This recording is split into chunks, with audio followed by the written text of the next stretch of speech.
Hello, I'm David Sigman. I'm the speaker today for First Wednesday, April 2016. Looking forward to an exciting event. Look at that. All right. I was being politically correct and said raised, but actually in Arkansas we refer to it as being reared. I was born and reared in Arkansas. And this is from a farm that we had up in northern Arkansas in Pea Ridge. And you see I had some real high-end companions to learn design from initially. But this speaks to the fact that in Arkansas, K through 12, I had one art course and we made a leather belt. So there wasn't that type of activity of the arts in my educational system. I was privileged enough to have the same guidance counselor in high school as Bill Clinton. And she sent him off to get a Rhodes Scholar, and she sent me off to trade school. But I decided that that really wasn't something I wanted to do. So a friend of mine had said that she had been to a wonderful place called the Kansas City Art Institute over the summer and thought it'd be a nice place that I might be interested. I didn't know anything about art schools. I never even knew there were art schools. And so I sent a letter off to them, and they said, yes, come on up and for an interview. So I go for an interview, and I walk into the room at the Art Institute, and here are all these students for their interviews with their black portfolio cases all dressed up. I had on my jeans, and I had my grocery sack, which was my portfolio case. So that was the beginning. That's how it started. So this is after I've gotten into the Art Institute, and I'm working along, and this is the first poster I designed, and it was all hand-cut paper. And I'm very privileged at the time that the faculty that I worked with were all faculty. It was one of the first schools that had brought the Swiss designers from the Basel School of Design in to influence and work. And later on it became the international style and a very important movement in the U.S. But the Kansas City Art Institute, Rob Roy Kelly had brought these people over. My instructors was Hans, Inga, you can recognize the names. And so we worked very much in this international Swiss style. To realize every time I did this poster, all of that is hand-cut paper. So you had to hand-cut each piece and put it down. And I talk to my students now, they say, oh, I have to change type. Yeah, you have to change type. Oh, shoot. So it was a little bit different.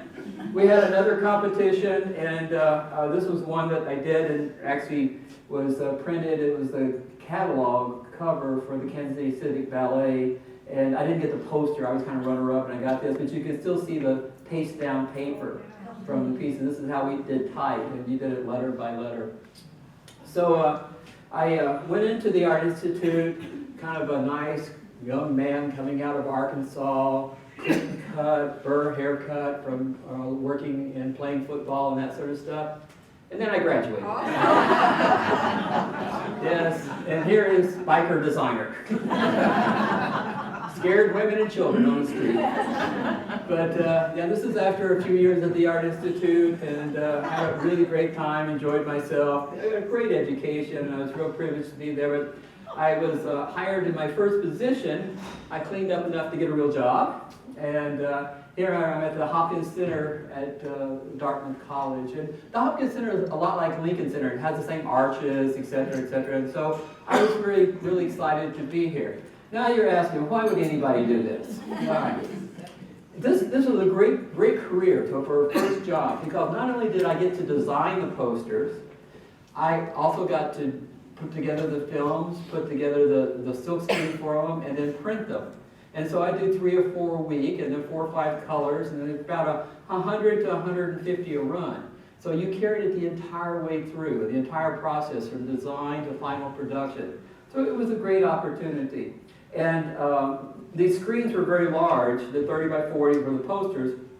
So when I was up underneath there cleaning them, my hair would get in the screen. So all my friends, I had about 30 or 40 of these. I had collections that I'd wear to keep the ink from getting out of into my hair.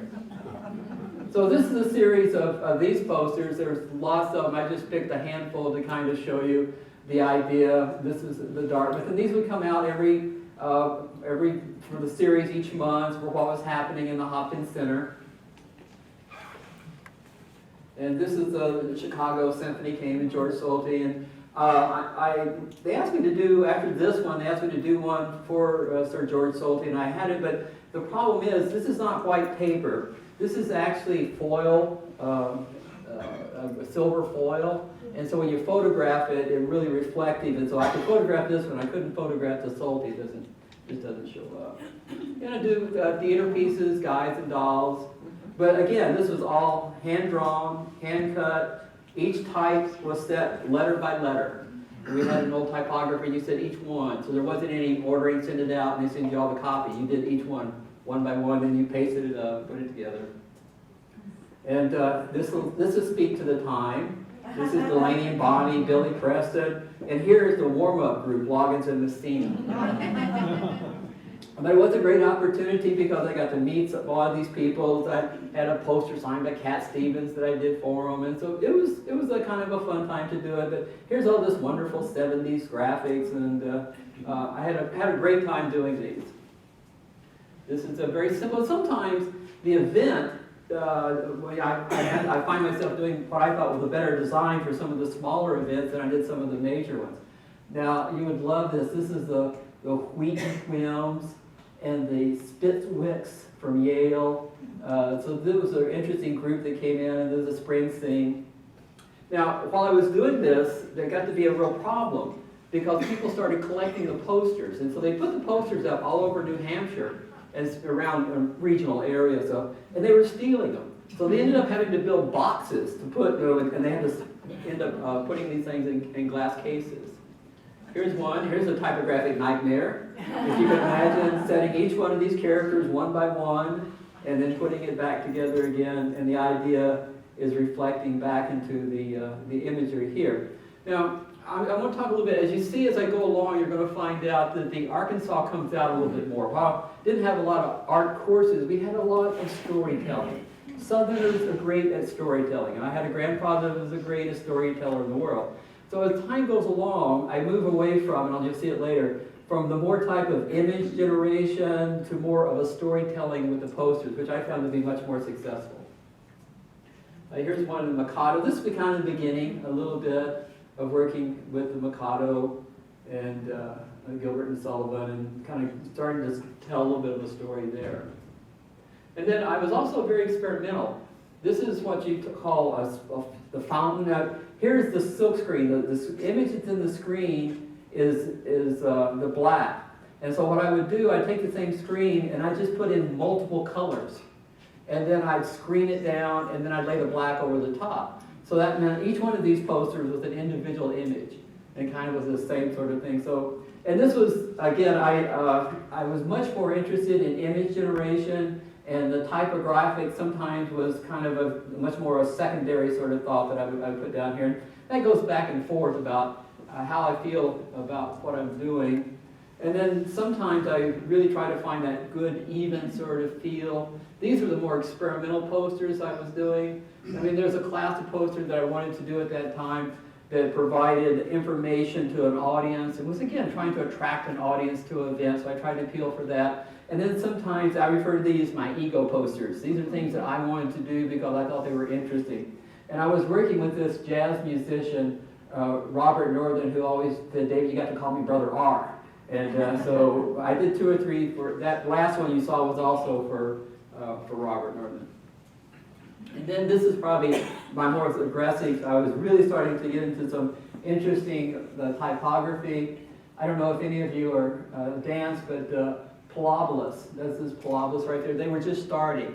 And I remember going to the rehearsals when they just started out. Well, in the sense of what Pilobolus was doing, this was the type of a poster and design that I was really trying to work on and trying to put together. And so I found these to be some of my more experimental designs that I was working with. All right, so got tired of doing that, and so I got a real job. Here was an art director, and I'm showing you this very interesting. I was hired by a company in Little Rock. I thought, that's close to home. I lived in Hot Springs. I said, I'll enjoy being there. And they had been speech writers for Governor Rockefeller at the time. And so they were real good friends with the Arkansas Gazette, and major newspaper there in Little Rock. And so when they hired me, they knew this, and the paper decided to have a little fun with it. So this is the ad that I had for myself. This is where they put it, and this is what everybody saw. And it's, you know, and the girl was attacked by a man in his 30s.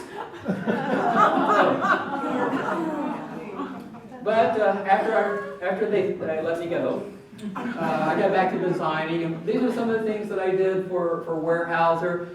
And like I said, I'm not showing, there's all types of ads and television commercials and point of purchase stuff and all that kind of things that I'm not using as vehicles today, but primarily the more larger, the poster images. So this is a little bit of some of the commercial stuff that I was working on, Weyerhaeuser. And then after a short time, went to creative director for an agency in Evansville, Ebonite Bowling Equipment, Bristol Myers, Mars candy bars, Heath candy bars, a lot of different sort of products like that.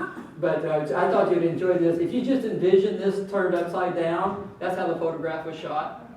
So if we put the ball here, the guy's with this, and these are sparklers. You flip it back over, and this is what you got. That was high tech for them.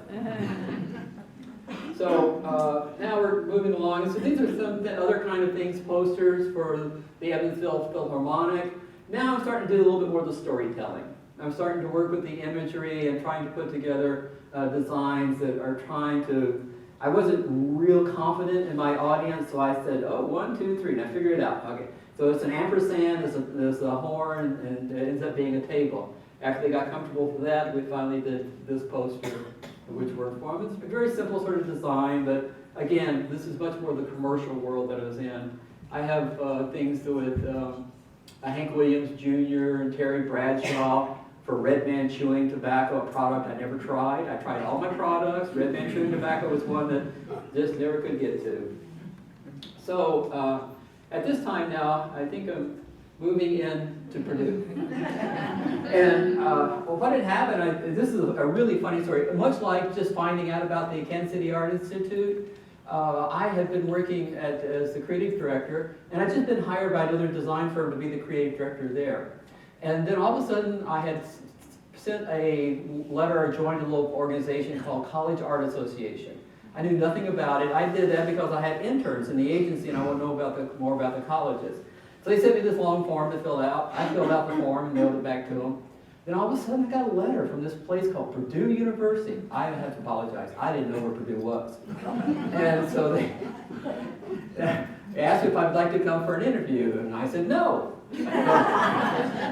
I get a call back from a professor at the time who was chairing the committee, and he said, we'd like for you to come up. I said, no, I can't. I have this new job I'm going to do, and I'm just starting here in a month or so, and I've already told them I would come.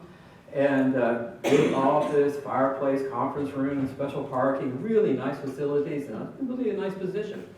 And so then I thought about it over the weekend, and I had always kind of enjoyed teaching. I enjoyed working with the interns I had. I liked working with my art directors. And so I talked myself into driving up. So I drive up here, and I go over, and I come here a day early to look at the facilities. And the first thing I walk into are the Quonset huts. So I say, all right, this is going to be a great place. I'm kind of like moving on up, I'm moving on out. So I thought about it for a while and talked to him, and I said, yes, I'm going to do this. So I committed, I got my ID, and I got my first office, which was the waiting room for the women's restroom in Quonset hut number 3. It didn't even have a door on it. So I had left my fireplace to the waiting room. So this is this is my transitional poster. I don't know if I hit that yet. This was the last poster that I did all by hand. This is all hand-cut film. The type was set, but it was through a special grant from Mobile to do a series of silkscreen poster. This was the poster that I did for them. And I do see it around the community, but after I did that, everything else was digital except for one poster. And so but again, you can see I'm very interested in storytelling. And I'm talking about the images here, talking about the period. The type is talking about the different layers, so it's starting to begin to talk a little bit about the story and what happens along with Figaro. And then I was going a little bit more. Now I'm starting to get into the computers. I'm very interested in working with computers. And I kind of over-designed myself here. When I put this used to be the poster that only came to this area here. And I'd show it to people, and they'd say, "Oh, yeah, David, it's a hand. You know, oh, so it's a hand." I said, "It's a special hand. Look at it. It's a hand, David." So I had to put it down here. 1 little finger, 2 little fingers, 3 little fingers. That they saw that there were actually 6 fingers. And the type that you can't read because of the bad photograph, it says 6 speakers. So that was the idea, the concept behind that. Again, kind of more storytelling. I got better with the computer as time went along. This is the same sort of thing. This is actually, I was going through the gallery, or the old Belkey Gallery, and I saw this sculpture. And this was a sculpture just like this. It didn't have any eyes, and it was just this piece of sculpture. And I said, oh, that speaks so much about ethics. You know, how you're on one side and you're kind of speaking, and you know, it's the 2 different sort of conversations going on. So I thought it was a great image for that, and so that's how this one came about. And then this is, I wanted to do some more hand drawing. So I really wanted to show, and I'd done the dance posters at Dartmouth, and so I was excited about getting an opportunity to work with some dance posters again. And so I started doing this, and I wanted to try to just show the imagery. So I got huge, big markers, and I wouldn't allow myself to, I think it was too much keyboard stuff. I made keep my arms stiff, so all my movements had to be huge, big sweeping marks, sweeping movements. And so this is why I came for that, and I felt pretty good about this. And again, you can see I'm not very respectful of the typography. It's just kind of an add-on down there. More back to my image generation. You'll see later on I start to combine more effectively. Mona Berg, who was the director of the gallery at that time, asked me to do some posters for some exhibitions. And also, you'll start to notice that because I had come to Purdue, I really wasn't too much about entering in competitions and that kind of stuff. Well, I found out this thing called tenure and promotion. And so I had to have peer review. So I had to start sending this stuff out to people into the world. And so I would submit my posters and primarily to competitions around the world, and that's how I built up, and they let me stay. Was from doing this type of stuff. But this was actually a little poem, but I'll read this to you so you understand the piece.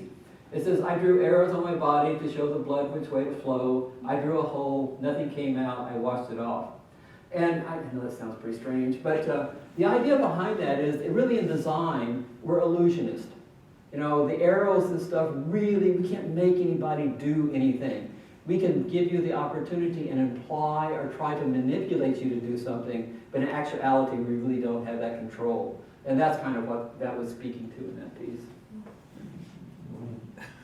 Then I get another dance piece, and this looks like your typical ballet poster. The thinking behind this is that I was thinking about dance.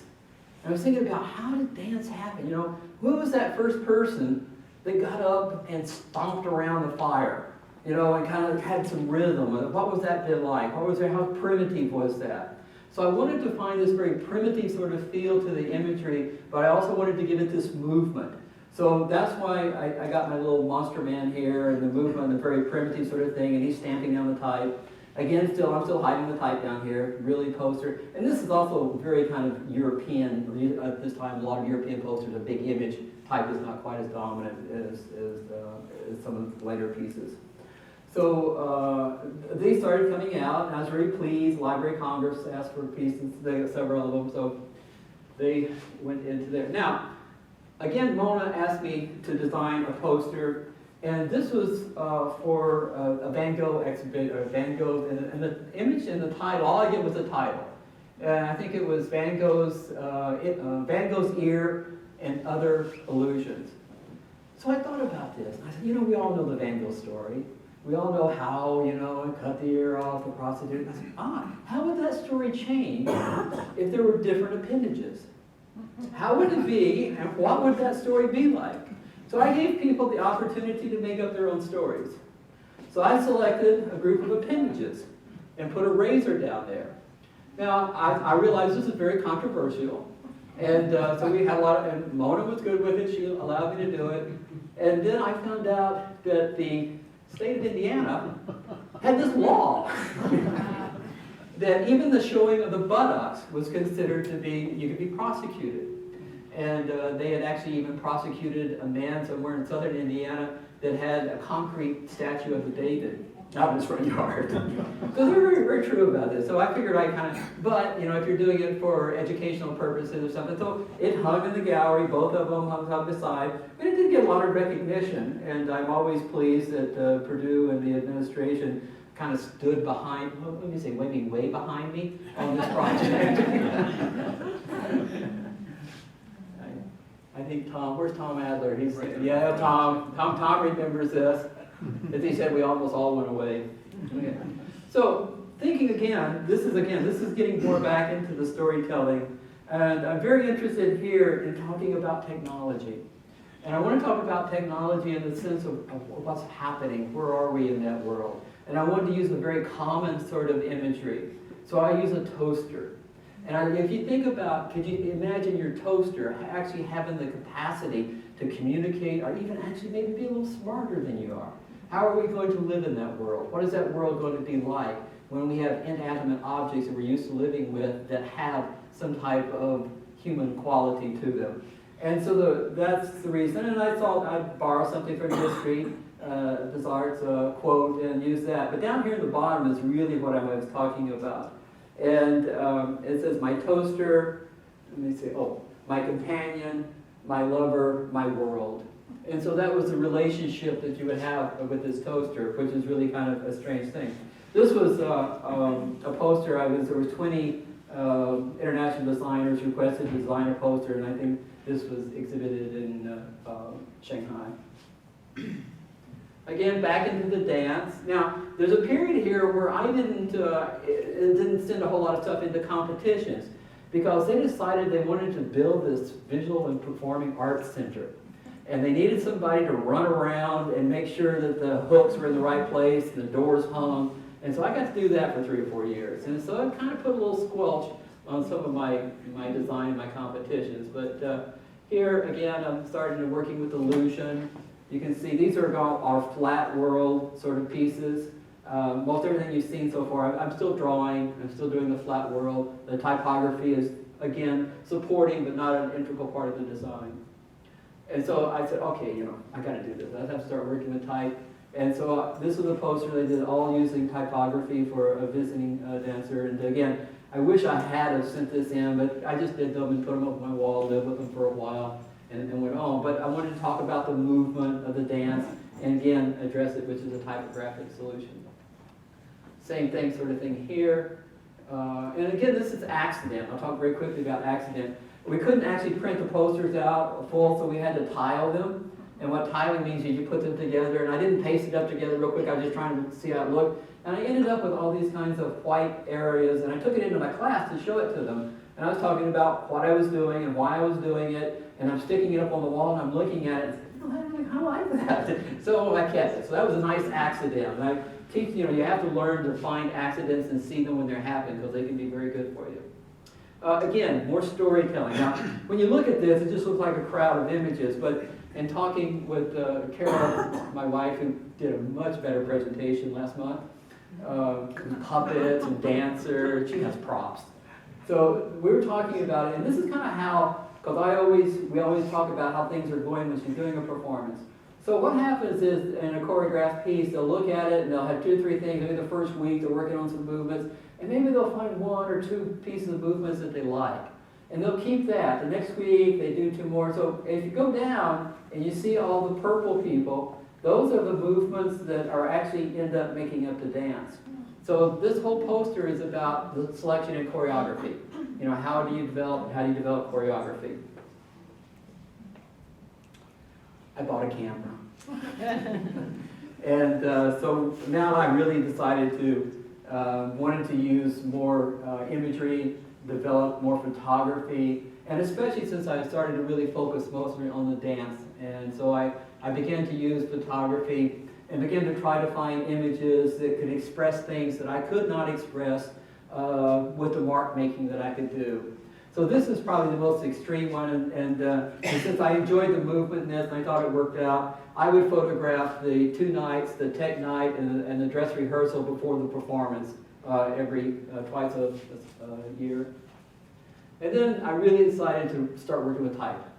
And I wanted the type to be part of a major component to deal with the dancers. And I began working with the, I always look at this, and there was a piece on Broadway, Billy, something about a ballet dancer. And I didn't realize at the time, when I look at it, it reminds me a lot of that type of imagery. So that was kind of, and again, I still wasn't actually entering any of these into competitions. So finally, I decided that I'm going to be much more expressive. And in this one, I photographed these two people. I photographed them separately, and I would do regular photo shoots, and we'd get in there, and they would perform. We'd look for different type of movements. But here, finally, I decided that I'm really working with the type now, and I want the type and the imagery to kind of meld. And this is much more about the storytelling that I've been talking about. And you can see from this, I'm kind of figuring out how to live with the computer, how to put more depth into it, how to have the typography provide depth and perspective as well as the performance.